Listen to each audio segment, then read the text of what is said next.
Muito bom estarmos juntos novamente para darmos sequência à conferência teológica que começamos ontem, falando sobre o aconselhamento bíblico e as emoções. Então, se você esteve aqui ontem, nós começamos introduzindo o nosso tema, recapitulando algumas coisas que já foram vistas em conferências anteriores, para que nós estejamos juntos na mesma página e avançando agora hoje para falar mais especificamente sobre, começando a falar sobre algumas questões específicas de emoções. Então ontem nós tivemos um primeiro momento onde nós olhamos para duas definições, quem nós somos e o que são as emoções. Então falamos um pouquinho sobre o que as Escrituras mostram sobre quem é o ser humano, como Deus nos criou e o que isso influencia na nossa forma de viver e também naquilo que nós lidamos, e falamos um pouquinho sobre o que são as emoções e a função das emoções. Porque Deus nos criou com ela, com essa parte do nosso ser, que nós chamamos de afetiva das nossas emoções, e como nós lidamos com isso também após o efeito do pecado sobre a nossa vida e sobre as nossas emoções. No segundo momento, nós olhamos um pouquinho para uma questão central, que vai continuar nos direcionando durante toda a semana, que é a questão do coração. O que a Bíblia propõe é uma mudança, não apenas superficial, não apenas exterior, comportamental, mas é uma mudança do íntimo de quem nós somos, no nosso interior. Definimos um pouquinho o que é coração na perspectiva bíblica, e olhamos a importância de entender essa mudança a partir do nosso interior e vindo até os aspectos exteriores que envolvem nossos comportamentos, falas, emoções e nossa vida como um todo. Então foi isso que nós vimos ontem e hoje nós queremos avançar em cima dessa base. Nossa terceira palestra tem como título As Emoções e o Eu. E essa palestra nós vamos já pensar algumas emoções específicas, mas ainda estamos construindo a nossa base para lidarmos, entendermos quem nós somos, como nós vimos ontem, e o que a Bíblia fala, como nós devemos lidar, qual a perspectiva que nós devemos ter de nós mesmos e das nossas emoções, e como nós lidamos com isso, para que depois, no segundo período, pós-intervalo, nós entremos em uma das emoções que nós vamos ver durante essa semana. Nós vamos começar falando hoje sobre a ira. Tá bom? Eu trouxe esse assunto aleatoriamente, eu sei que aqui ninguém tem problema com isso. Algo que todos nós temos que enfrentar e lidar na nossa vida. Então nós vamos falar um pouquinho sobre isso depois do intervalo. Muito bem, vamos orar?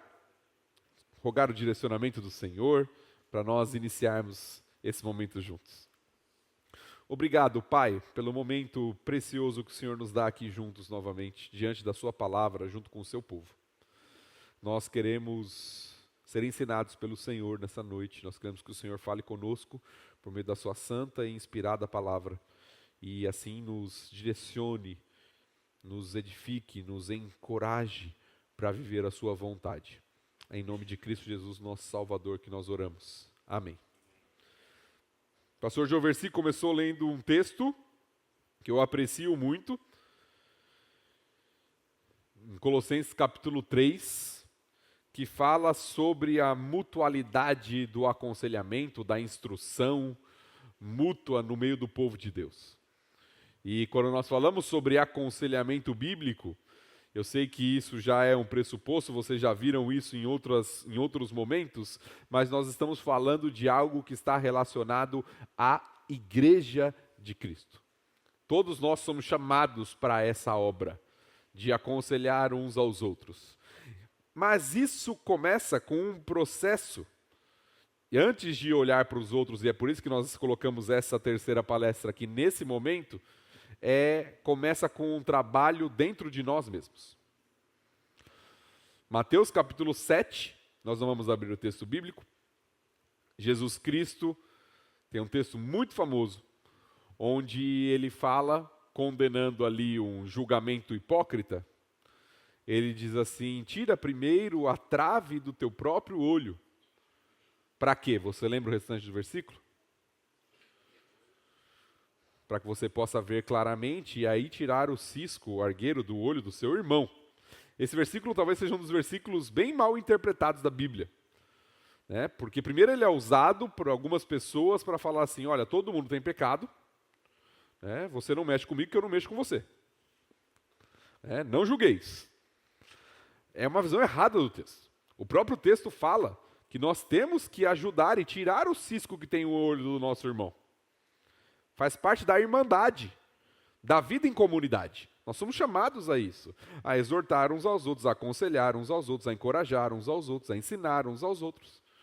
Só que antes de fazermos isso, existe um processo, que é olhar para dentro e tirar a trave do seu próprio olho, na hipérbole que Jesus está usando ali, né? Tirar o tronco de árvore que está no seu olho, para que você possa enxergar de fato o cisquinho que está lá no olho do seu irmão. Então, todo o processo de aconselhamento na comunidade de Cristo se dá primeiro olhando para dentro de si e se auto-aconselhando, ou como alguns chamam, auto-confrontando a si mesmo.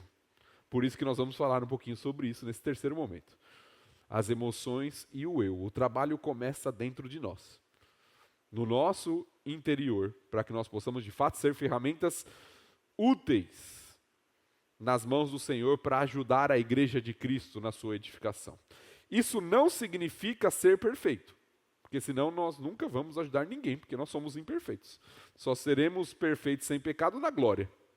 Mas isso significa ser comprometido com Deus e com a sua palavra, e com o processo de aperfeiçoamento e de santificação que Cristo está fazendo em nós. Então isso começa através desse processo de autoanálise, de autoavaliação. Então, está aí já na tela para você. Esse será o foco do nosso terceiro momento juntos. Muitas visões na nossa cultura, predominantemente, como está escrito aí no slide, elas incentivam o ser humano ao foco em si mesmo. Esse é o conselho popular presente na nossa cultura e na nossa época. Ame a si mesmo, valorize-se, lute pelos seus sonhos. Se você não for atrás das coisas para você, ninguém vai. Então, foque em você mesmo, foque nos seus projetos, foque na sua vida. Esse é o conselho popular, que nós ouvimos o tempo inteiro ao nosso redor. E isso, de alguma forma, acaba influenciando a nossa visão. Quando nós olhamos para as Escrituras, nós vamos ver que o foco bíblico, ele talvez seja exatamente o oposto daquilo que é transmitido, talvez de forma um pouco romantizada na nossa cultura, como algo virtuoso. Muitas teorias, pode passar o próximo slide, explicam os problemas do ser humano por motivos exteriores a ele. Nós falamos um pouquinho sobre isso ontem. Então, o problema é o ambiente, é a formação, são os relacionamentos ruins. Nós sabemos que isso é uma tendência humana desde Gênesis 3. Quando Adão foi confrontado por Deus, diante daquilo que ele havia feito, a primeira coisa que ele fez foi olhar o problema como algo exterior a ele. Ele falou, foi a mulher que o Senhor me deu. Ou seja, temos dois problemas aqui. O problema é ela e o problema foi o Senhor. Eu estava aqui tranquilo. Aí o Senhor me deu essa mulher. E ela que me fez agir dessa forma. Essa transferência de culpa, como nós chamamos, ela está presente desde o Éden. E as teorias da nossa cultura vão caminhar nessa linha. Eu sou assim porque meus pais me criaram assim. Eu sou assim porque o ambiente onde eu cresci me formou dessa forma. Eu sou assim porque as pessoas ao meu redor são injustas comigo, me tratam dessa maneira, meu chefe é assim, minha esposa é assim, meu pai ou meu filho fazem da minha vida um caos. Então as teorias reforçam algo que já é natural em nós e natural a partir da queda, presente na nossa natureza pecaminosa. Então as teorias explicam os problemas do ser humano por motivos exteriores a ele, ou por falta de uma autoestima elevada.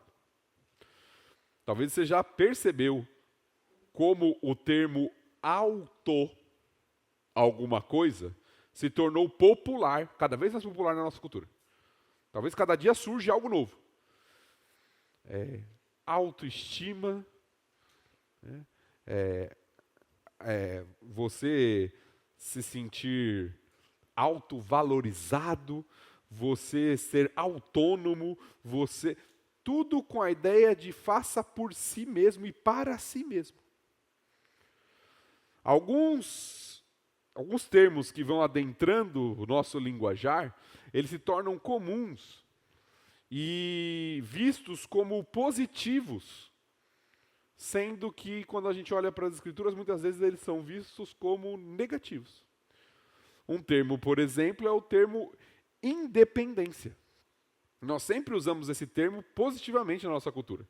Você tem que buscar sua independência financeira, sua independência emocional, sua independência, você não pode ficar dependendo dos outros.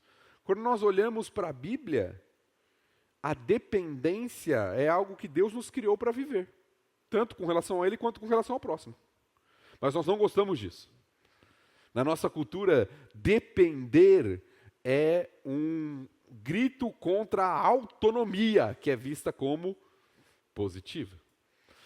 Então, na nossa cultura, essa valorização do eu autônomo, do eu independente, do eu que não precisa de nada e de ninguém, é algo cada vez mais presente e comum. E isso interfere, evidentemente, na nossa visão do que é ser igreja. E do texto até que foi lido, que nós acabamos de comentar, de Colossenses capítulo 3. Eu não preciso que ninguém me aconselhe, eu tomo as minhas decisões. Eu vivo a minha vida. Eu não preciso que ninguém me fale o que eu tenho que fazer. Afinal, não sei se tem... Em São Paulo ficou muito famoso uma época um adesivo num carro, que era assim: Deus deu a vida para cada um cuidar da sua.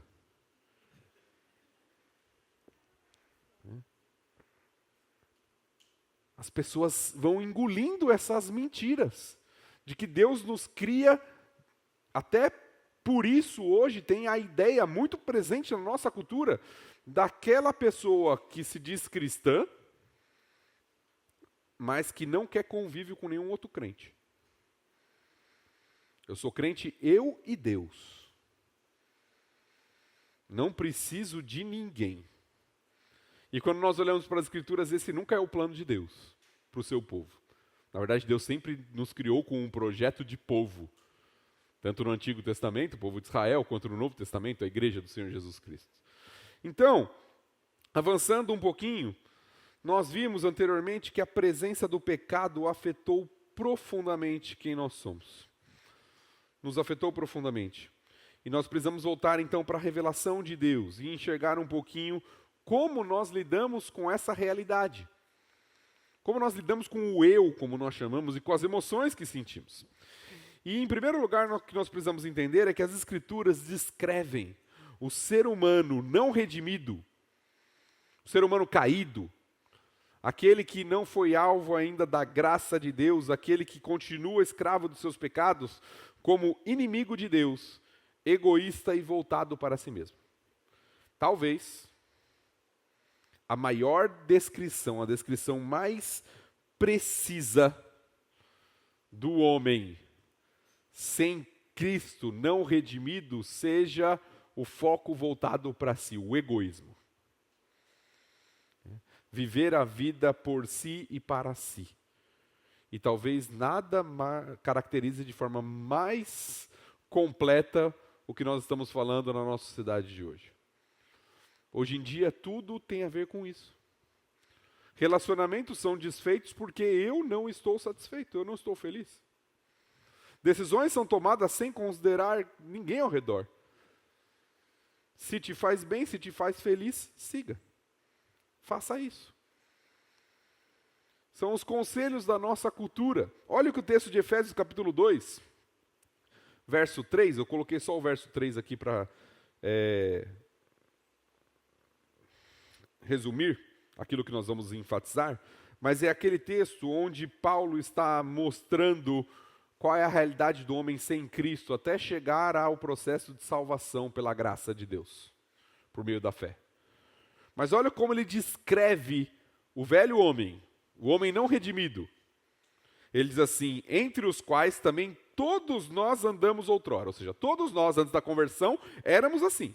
Vivíamos dessa forma. Andávamos dessa maneira. Segundo as inclinações da carne, fazendo a vontade da carne e dos pensamentos. E éramos, por natureza, filhos da ira, como também os demais. Paulo está descrevendo o homem sem Cristo, e ele descreve esse homem sem Cristo como alguém que vive de acordo com as inclinações da sua própria natureza, do seu próprio coração, que faz aquilo que o seu desejo impõe a ele. Ele não está preocupado em fazer algo para agradar outra pessoa ou a Deus. Ele quer viver segundo a inclinação da sua carne e dos seus pensamentos. Ele vive para si. Essa é a realidade do homem sem Cristo. Assim, diferentemente, muito diferente do que a nossa cultura atual afirma, o problema do ser humano, diagnosticado biblicamente, não é a falta de amor próprio, mas o excesso de amor próprio. Enquanto a nossa cultura diagnostica o nosso problema como falta de amor próprio, você precisa se amar mais, se aceitar mais, se valorizar mais, e aí você vai encontrar a solução para os seus problemas. As Escrituras mostram que o problema do homem não redimido sem Cristo é o amor excessivo a si mesmo. E nós estamos falando do homem não redimido sem Cristo, mas nós precisamos lembrar que nós, que já fomos salvos, temos agora o poder para ter uma nova mentalidade, uma nova vida e sermos diferentes, mas também lutamos contra isso constantemente. Porque a natureza pecaminosa ainda reside em nós. E há uma luta de fazer aquilo que é correto e que agrada a Deus e que serve o próximo e que abençoa outras pessoas e de fazer aquilo que eu quero. Aquilo que eu desejo, sem se importar com Deus, sem se importar com mais ninguém. Olha como Paulo novamente descreve para nós, em 2 Timóteo capítulo 3, as características do que ele chama dos homens dos últimos dias. Ele diz assim: sabe, porém, isso, nos últimos dias sobrevirão tempos difíceis, pois os homens serão egoístas, avarentos, jactanciosos, arrogantes, blasfemadores, desobedientes aos pais, ingratos, irreverentes, desafeiçoados, implacáveis, caluniadores, sem domínio de si, cruéis, inimigos do bem, traidores, atrevidos, enfatuados, mais amigos dos prazeres que amigos de Deus. Não, Paulo não teve uma visão sobre a nossa época. Paulo já estava falando de uma realidade presente também na sua época. Presente na vida e na história da humanidade, quando ela se rebela contra o Criador e quer viver para si. Mas Paulo fala que isso se acentua e que os homens dos últimos dias, eles serão egoístas. A palavrinha aqui, egoístas, na versão que eu coloquei, tem outras versões, se você tiver outra versão na sua Bíblia talvez esteja assim, ela é literalmente alguém que ama a si mesmo. É a junção de duas palavrinhas gregas. A palavrinha autos, da onde veio o nosso prefixo que nós falamos, de autonomia e todas essas coisas, e a palavrinha philos, que é uma das palavras para amor na Bíblia. Aquele que ama a si mesmo, philautos, aquele que se ama, que tem o foco voltado para si. Aquilo que a nossa cultura descreve como virtude a ser buscada, ame a si mesmo. As Escrituras estão falando, olha, isso é característica dos homens que eles estão cada vez mais distantes, mais amigos dos prazeres do que amigos de Deus. Eles são philautos, eles amam a eles mesmos. E por isso eles são egoístas. Note, existe uma diferença muito grande de mentalidade entre aquilo que a nossa cultura ensina e aquilo que a palavra de Deus nos mostra sobre como nós devemos lidar conosco e com as nossas emoções. Uma série de pecados resulta, pode passar isso, obrigado. de um foco excessivo em si próprio. E aí nós podemos listar algumas emoções aqui, algumas nós vamos lidar durante a semana, nem todas, por causa que não será possível, mas orgulho, arrogância, ira, inveja, autocomiseração. É uma série de atitudes, sentimentos, pecados que brotam de um foco excessivo em si. Eu me amo e eu me acho superior, eu me torno orgulhoso, arrogante. Eu olho para os outros como inferiores e eu como superior. Ira, nós vamos falar sobre isso no segundo período, mas eu não suporto que alguém tire aquilo que eu acho que eu mereço, então eu fico irado com alguém. A inveja, eu acho que eu mereço o que o outro tem, então eu quero aquilo para mim. E a própria autocomiseração. Quando eu falo assim, eu merecia tanta coisa, mas eu não tenho nada, coitado de mim.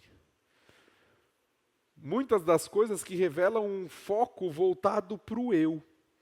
E esses pecados afetam nossas emoções, distorcem nossa visão do próximo e tiram nosso foco do Senhor.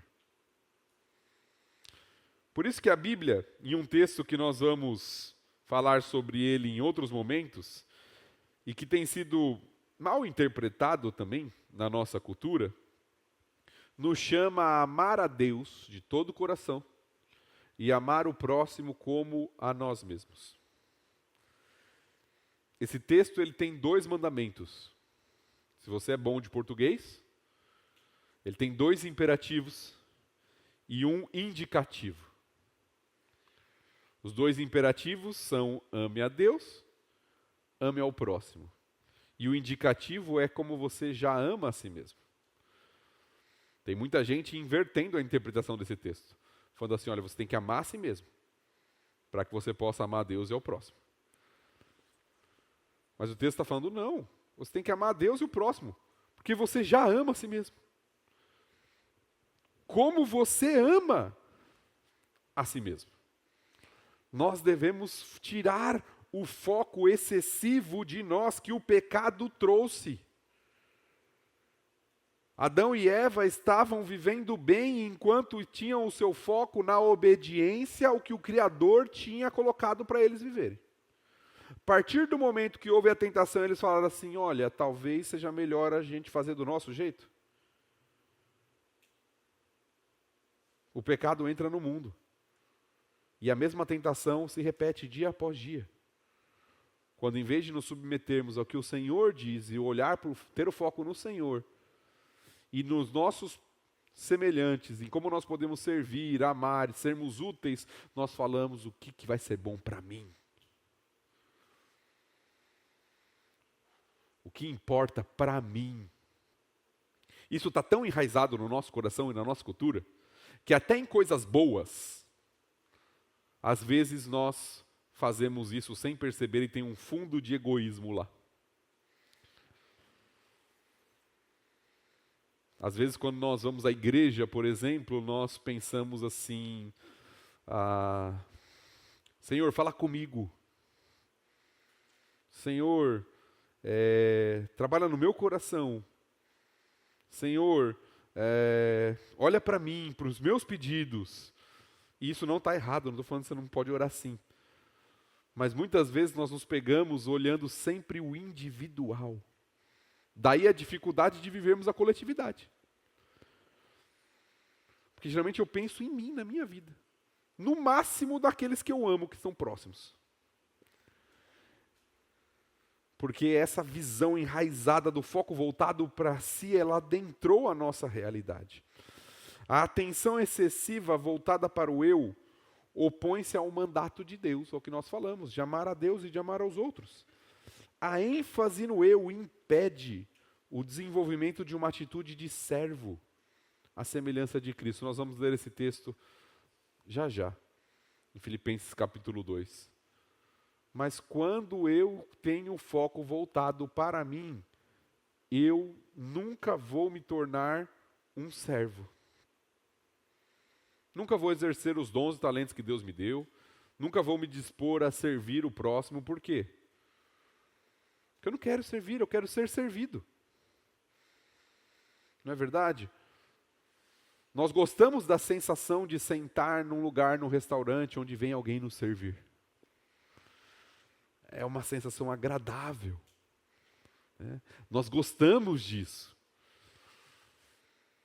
O desafio, e eu gosto muito de uma citação, o tema fundamental não é esse, mas eu gosto muito de uma citação que sempre me marcou quando eu pensei sobre isso. Um puritano diz o seguinte: o grande teste para você saber se você desenvolveu um espírito de servo é quando alguém te trata como um. Entendeu a citação? Quer saber se você desenvolveu um espírito de servo?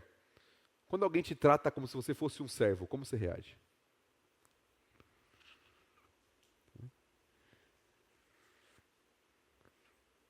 Nós não gostamos dessa sensação de nos sentir inferiores. Mas quando nós falamos de humildade, de lidar adequadamente com o eu, Cristo nos chama a servir. E nós precisamos lembrar que a única forma de lidar adequadamente com o eu é por meio da redenção em Cristo. Sem a salvação, nós vamos continuar como escravos do nosso próprio eu, do nosso próprio egoísmo. Mas através da redenção em Cristo, da capacitação do Espírito Santo, nós somos habilitados. Temos condições de negar a nós mesmos, vivendo uma vida de batalha diária contra a natureza pecaminosa. Não foi isso que Jesus ensinou? Olha o texto, Lucas 9, bem conhecido. Dizia a todos: se alguém quer vir após mim, e a expressão de vir após mim aqui é literalmente andar atrás de Jesus, o que é a ideia de ser um discípulo, alguém que estava seguindo, a si mesmo se negue, dia a dia. Note, é uma atitude diária. Dia a dia, tome a sua cruz e siga-me. Pois quem quiser salvar a sua vida, perdê-la-á. E quem perder a vida por minha causa, esse a salvará. Se você quer ser um discípulo de Jesus, Jesus Cristo dá a fórmula aqui nesse versículo. Negar a si mesmo.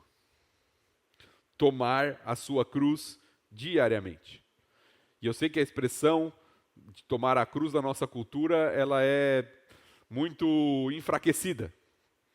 Ela tomou uma conotação muito frágil na nossa cultura, né? As pessoas usam isso, né? Ah, é minha cruz, né? Minha unha encravada do dedinho é minha cruz, né? A minha sogra é a minha cruz, né?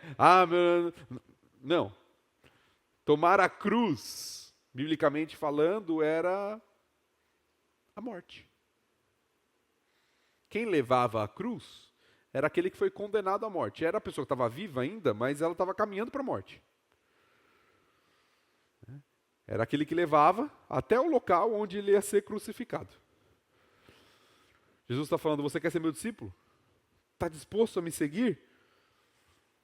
Você tem que morrer, diariamente. É um desafio, não é verdade? É um desafio muito grande. Negar a si mesmo, morrer para si, seguir ao Mestre diariamente, é o conselho da palavra sobre como lidamos com o eu.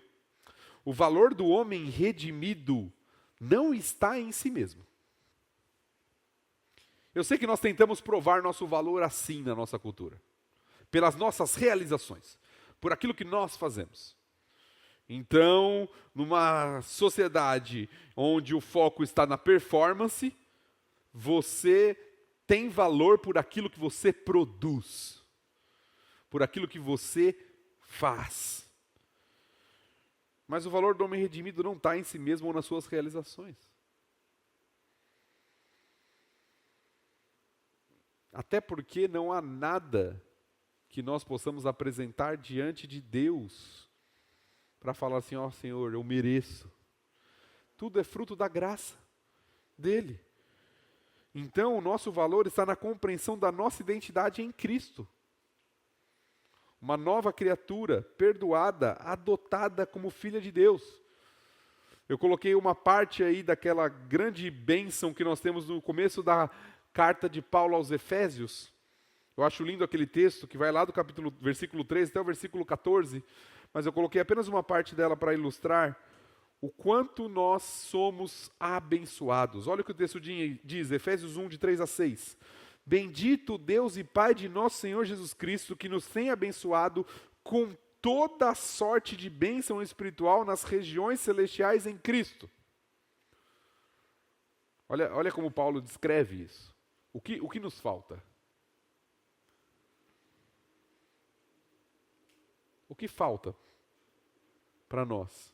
De acordo com Paulo, nós já fomos abençoados com toda sorte de bênção espiritual nas regiões celestiais em Cristo. Eu sei que a visão da nossa cultura e do nosso eu egoísta, muitas vezes, quer nos mostrar que ainda falta algo. E que se eu tiver isso, e se eu tiver aquilo, e se eu tiver aquilo outro, aí minha vida vai ser plena. Paulo está falando, olha, nós já fomos abençoados com toda a sorte de bênção espiritual nas regiões celestiais em Cristo. Nós já temos tudo. Já temos tudo em Cristo. Ele começa a descrever essas bênçãos. Até o versículo 14 descrevendo. Ele fala algumas delas aqui nesse texto que eu separei para nós. Nos escolheu nele, antes da fundação do mundo, para sermos santos e irrepreensíveis perante ele. E em amor nos predestinou para ele, para a adoção de filhos, por meio de Jesus Cristo, segundo o beneplácito da sua vontade, para o louvor da glória de sua graça que ele nos concedeu gratuitamente no amado. O texto vai continuar, falando da obra do Filho, falando da obra do Espírito Santo na nossa vida. Mas olhe, onde está o nosso valor? Está no fato de sermos adotados como filhos de Deus. Está no fato de sermos salvos por Cristo Jesus. E de pertencermos à família de Deus, adotados como filhos. Por isso, o foco do ser humano redimido deve mudar de si próprio para Deus e para o próximo. Como nós lidamos com o eu?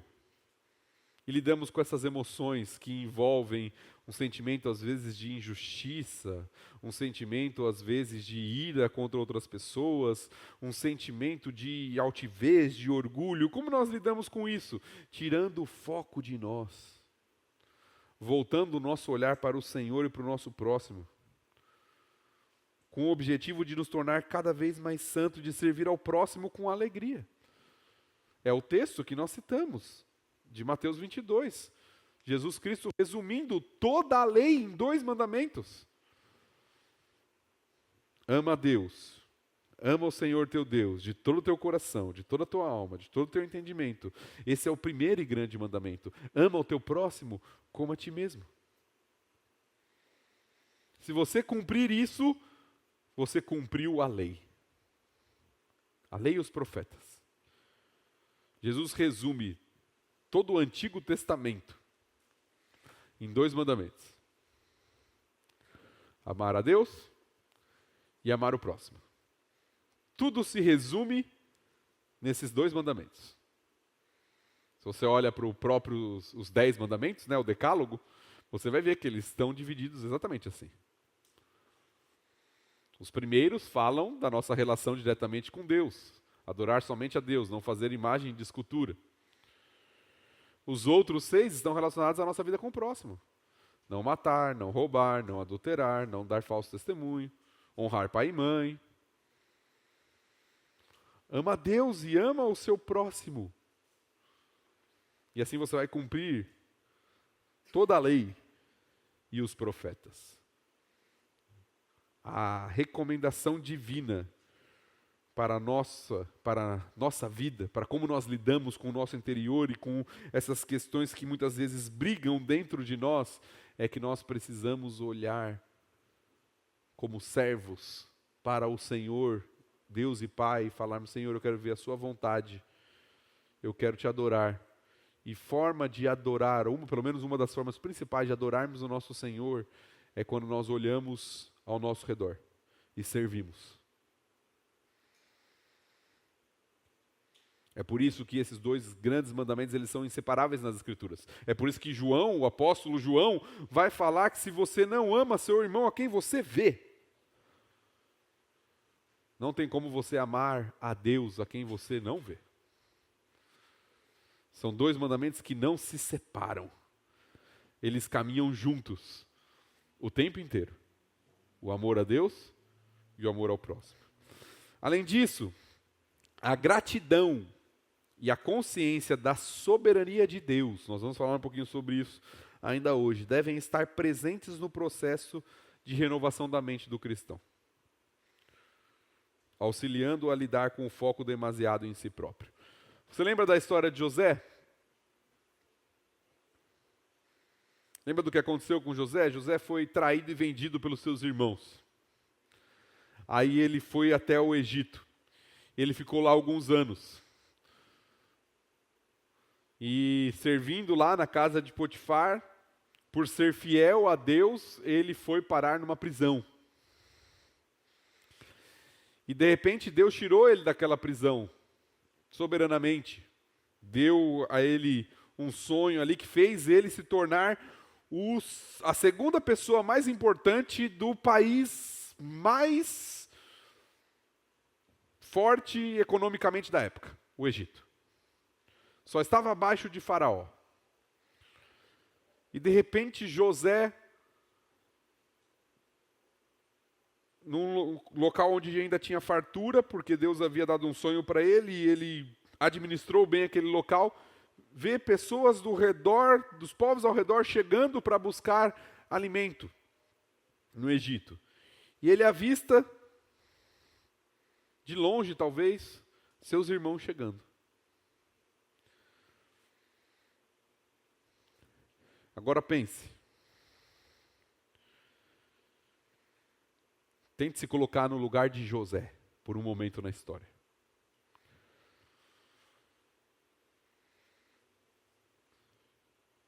Pense na mentalidade da nossa cultura, o que talvez nós seríamos incentivados a fazer. E até colocar de alguma forma Deus na história para justificar nossas ações. Muito bem, Deus me deu agora a hora da vingança. Demorou, mas finalmente chegou o momento onde eu vou poder me vingar dos meus irmãos, que me traíram, me venderam por inveja, e agora Deus trouxe eles aqui. Foi isso que José fez? Não. E sabe por que José não fez isso? O texto nos fala. Gênesis 39 nos fala. Gênesis 45 nos fala. José tinha uma consciência muito forte que o fez não pecar com a mulher de Potifar e que o fez perdoar os seus irmãos. Era a consciência plena da soberania de Deus. Quando José se revela aos seus irmãos, mostra quem ele é, e os irmãos ficam lá atemorizados, José fala assim: olha, não fiquem amedrontados. Deus me colocou aqui. Deus me enviou para cá. Não foram vocês, não. Foi Deus que me colocou aqui como governador em todo o Egito para preservar muita gente em vida. José tinha essa plena consciência. E muitas vezes nós temos dificuldade de lidar com afrontas ou com algo que as pessoas fazem contra nós, é porque nos falta essa consciência diária de que mesmo diante do erro das pessoas, os irmãos de José erraram e pecaram contra ele, existe um Deus soberano governando todas as coisas.